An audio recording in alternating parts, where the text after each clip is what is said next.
দ্বিমুখী মরণঘাতী চ্যালেঞ্জ পেরোচ্ছে গাজাবাসী, দেখার আর কেউ নেই।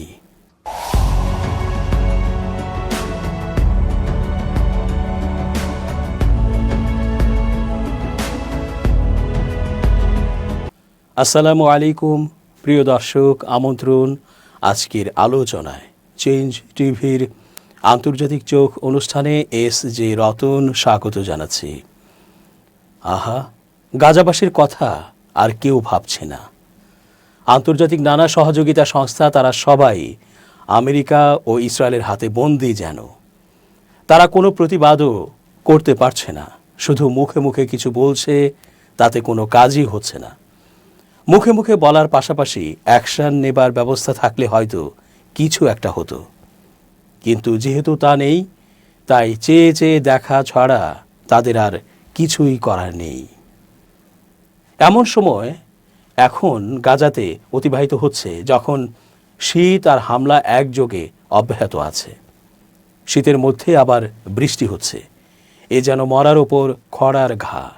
এত কিছু সহ্য করে মানুষ কিভাবে বাঁচে কেউ কি বলতে পারবে? গাজাবাসীর জন্য শুধু আল্লাহ ছাড়া আর তো কেউই নেই। সেই আল্লাহ যদি একটু মায়া করে শান্তির হাওয়া বইয়ে দিত গাজায়, তাহলেও যেন একটু আরাম হতো গাজাবাসীর। গাজাবাসীর জন্য কেউ নেই। যারা এই ভূখণ্ড নিয়ে নানা প্ল্যান করছে, তারা গাজার সবটুকু সম্পূর্ণভাবে গলধকরণের অপেক্ষায় আছে। ফিলিস্তিনের গাজায় দ্বিতীয় ধাপের যুদ্ধবিরতি শুরু হওয়ার কথা বলা হলেও বাসিন্দাদের দুর্দশার লাঘব হয়নি।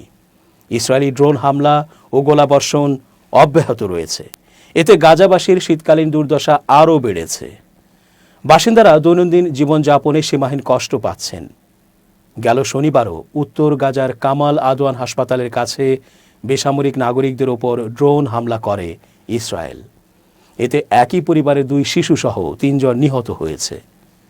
রয়টার্সের প্রতিবেদনে এসব তথ্য উঠে এসেছে। একদিকে ইসরায়েল মানবিক সহায়তার বাধা দিচ্ছে, অন্যদিকে তীব্র জ্বালানি সংকটের কারণে রাতের বেলায় বাসিন্দারা শীতের মুখে পড়ছেন। কয়েক লাখ মানুষ পাতলা ক্যানভাস বা প্লাস্টিকের শিট দিয়ে তৈরি অস্থায়ী আশ্রয় কেন্দ্রে বাস করছেন। এতে ঠান্ডায় দুর্ভোগ বাড়ছে, অপুষ্টির আঘাতেও জর্জরিত তারা। গাজার স্বাস্থ্য মন্ত্রণালয়ের মতে গত 24 ঘন্টায় শীতে 3 মাস বয়সে একটি শিশু সহ এই মৌসুমে 10 শিশু হাইপোথার্মিয়ায় আক্রান্ত হয়ে মারা গেছে। নাসের মেডিকেল কমপ্লেক্স জানিয়েছে শিশুরা সবচেয়ে বেশি ক্ষতিগ্রস্ত হচ্ছে। জাতিসংঘের মানবিক বিষয়ক সমন্বয় অফিস জানায় তীব্র বাতাস সম্প্রতি শত শত তাঁবু ক্ষতিগ্রস্ত করেছে। ফিলিস্তিনে জাতিসংঘ সংস্থার প্রধান ফিলিপ লাজ্জারিনি বলেছেন, নিম্ন তাপমাত্রা, বাতাস ও বৃষ্টিপাত গাজাবাসীর দুর্দশাকে 3 গুণ করেছে। যুদ্ধ শুরু হওয়ার পর থেকে গাজায় নিহত বেড়ে দাঁড়িয়েছে ৭১,৬৫৪ জনে। গত 10 অক্টোবর প্রথম ধাপের যুদ্ধবিরতির পর থেকে প্রাণ গেছে 481 জনের। দূষণ ও অসুস্থতার বিরুদ্ধে দৈনন্দিন সংগ্রাম। আল জাজিরা জানায়, বেইত লাহিয়া থেকে বাস্তুচ্যুত হয়ে এখন গাজা শহরে থাকেন সাদা আবু আমর। তিনি বলেন, আমরা গাজায় 2টি যুদ্ধের মধ্যে বাস করছি। একটি বোমা হামলা, অন্যটি রোগ শোকের হামলা। আমরের হাঁপানি হয়েছে, ইনহেলারটি সর্বদা তার সঙ্গে থাকে। বর্জ্যের গন্ধে তার শ্বাস নিতে কষ্ট হয়। এখানে মৌলিক স্বাস্থ্যবিধি প্রায় অসম্ভব হয়ে পড়েছে। সুরিয়ার স্বামী 40 বছর বয়সী সালেম, ডাস্টবিনের পাশেই বসবাস করতে হয় তাদের। সালেম জানান, শীত ও গ্রীষ্মে আমার বাচ্চারা অনেক কষ্ট পায়। বাতাসে দুর্গন্ধ আসে, খাবার খেতে পারি না, বমি আসে। বর্জ্য, পয়ঃনিষ্কাশন ও পরিষ্কার পানির অভাব রোগের বিস্তার ঘটাচ্ছে, ছড়াচ্ছে ভাইরাস ও ব্যাকটেরিয়ার সংক্রমণ। 17 বছর পর দম্পতি পেল ছেলে শিশু, সেও মৃত্যুর কোলে।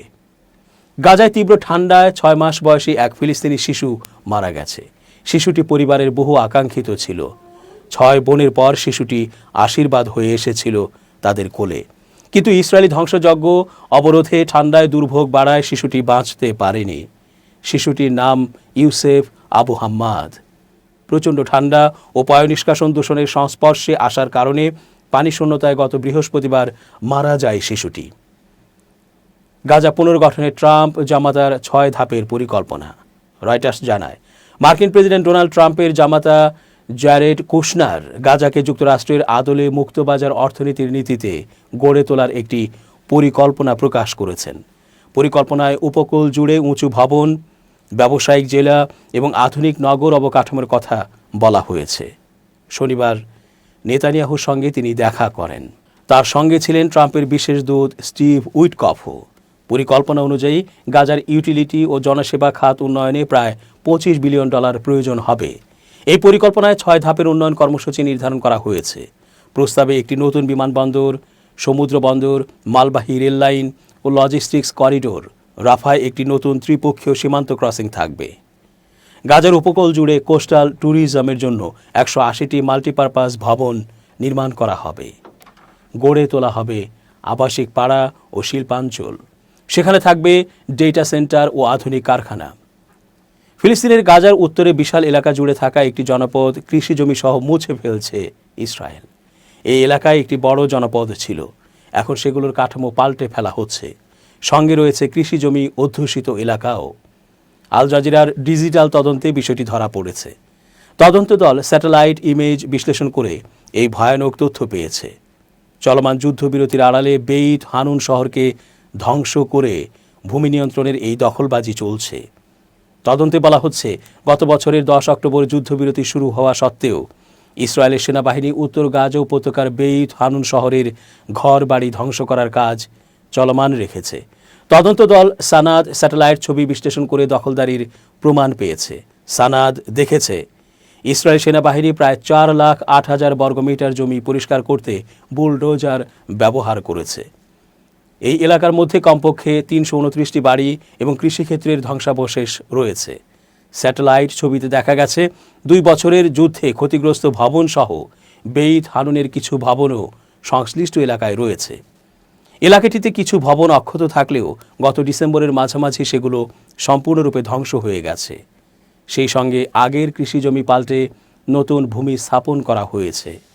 ধ্বংসাবশেষ অপসারণের কাজ সরাসরি বেইত হানুনের প্রান্তে শুরু হয়েছিল, যা শহরটিকে উত্তর সীমান্তে অবস্থিত ইসরায়েলি বসতি থেকে পৃথক করে ফেলেছে।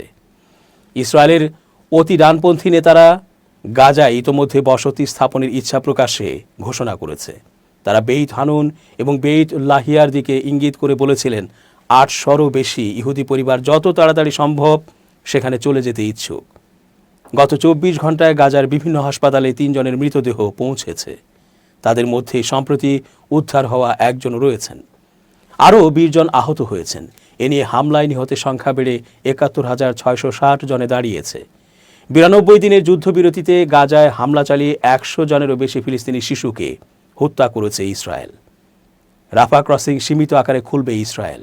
ইসরায়েলি প্রধানমন্ত্রী বেনিয়ামিন নেতানিয়াহুর কার্যালয় জানিয়েছে, রাফা ক্রসিং সীমিত আকারে পুনরায় খোলার বিষয়ে ইসরায়েল সম্মত হয়েছে।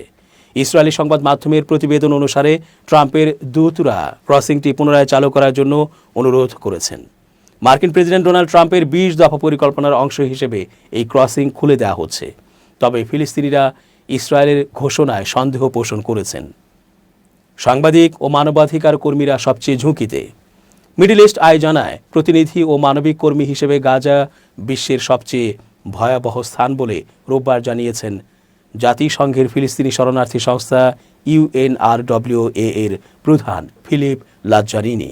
তিনি বলেন, গাজার বিরুদ্ধে ইসরায়েলের যুদ্ধ শুরু হওয়ার পর থেকে 230 জনেরও বেশি সাংবাদিক নিহত হয়েছেন। যুদ্ধ শুরু হওয়ার পর থেকে গাজায় মানবিক কার্যক্রমের সঙ্গে যুক্ত 382 জন মানবিক কর্মী নিহত হয়েছেন। ফিলিস্তিনের উপকার করা শান্তি পর্ষদের লক্ষ্য নয়।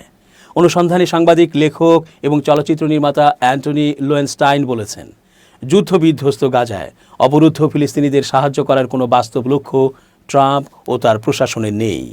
তিনি বলেন, আমি দেখতে পাচ্ছি ইসরায়েল লাখ লাখ ফিলিস্তিনির হাড়ের ওপর পর্যটনের জন্য উঁচু উঁচু ভবন নির্মাণ করতে চাইছে। আল জাজিরার সম্প্রচারে নিষেধাজ্ঞা আরও বাড়ল। আল জাজিরা মিডিয়া নেটওয়ার্কের সম্প্রচার এবং প্রতিষ্ঠানটির কার্যালয় পরিচালনার ওপর নিষেধাজ্ঞার মেয়াদ আরও 90 দিনের জন্য বাড়িয়েছে দখলদার ইসরায়েল। রোববার এক আদেশে এই নিষেধাজ্ঞার মেয়াদ বাড়ানো হয়। একই সঙ্গে একাধিক সম্প্রচার ও ইন্টারনেট কোম্পানি এবং ইউটিউব চ্যানেলকে ইসরায়েলের অভ্যন্তরে নেটওয়ার্ক পরিষেবা দিতে নিষেধ করা হয়েছে। 2024 সালের মে মাসে আল জাজিরার কার্যক্রম বন্ধ হয়। সর্বশেষ জিম্মির মরদেহ উদ্ধার করার পর গাজা ও মিশরের মধ্যকার রাফা ক্রসিং সীমিতভাবে পুনরায় খোলার অনুমতি দেওয়া হবে বলে ইসরায়েল জানিয়েছে। কাতার ভিত্তিক সংবাদ মাধ্যম আল জাজিরা গত সোমবার এক প্রতিবেদনে তথ্য জানিয়েছে। ওই প্রতিবেদনে বলা হয়েছে, গাজায় মানবিক সহায়তার জন্য গুরুত্বপূর্ণ রাফা ক্রসিং পুনরায় খোলা ট্রাম্পের অক্টোবরের যুদ্ধবিরতি পরিকল্পনার অংশ। ইসরায়েলি সেনারা সংঘাত চলাকালীন সীমান্তটি দখল করার পর থেকে এই ক্রসিং বন্ধ অবস্থায় রয়েছে। গেল রবিবার জেরুজালেমে আলোচনার সময় মার্কিন দূতরা ইসরায়েলি কর্মকর্তাদের সীমান্তটি পুনরায় খোলার জন্য চাপ দিয়েছিলেন বলে ইসরায়েলি গণমাধ্যমের প্রতিবেদন থেকে জানা যাচ্ছে।